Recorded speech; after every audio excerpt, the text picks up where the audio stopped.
اللہ نے اس رمضان کی ایک اور بھی بڑی خوبصورت فضیلت رکھی ہے کہ اس میں جس کا انتقال ہو جائے دوزخ کے دروازے تو بند ہیں اور قبر میں حساب بھی نہیں ہوتا، منکر نکیر بھی نہیں آتے۔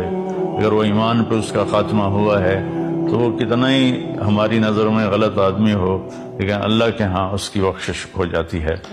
تو اللہ نے 10 دن گزروا دیے، اس کا لاکھ لاکھ شکر ہے، احسان ہے۔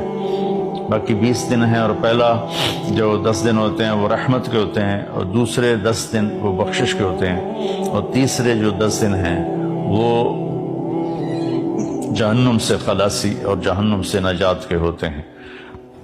اس رمضان کے ہر لمحے کو اللہ تعالیٰ نے کہا ایام معدودات، یہ اس میں ہم سب کہتے ہیں یار ابھی تو رمضان آیا تھا اور گزر گیا۔ ایام معدودات میں اللہ تعالیٰ نے کہا یہ تو تھوڑے سے دن ہے، تمہیں گزرنے کا پتہ بھی نہیں چلے گا۔ روزہ تو بنو اسرائیل کا تھا جو افطاری سے افطاری تھا، 24 گھنٹے کا روزہ تھا، اور بیویاں بھی ان پر حرام ہوتی تھی۔ اللہ نے ہمارے لیے تو آسانی فرما دی ہے، افطاری اور سحری رات اللہ تعالیٰ نے ہر حلال کو حلال کر دیا۔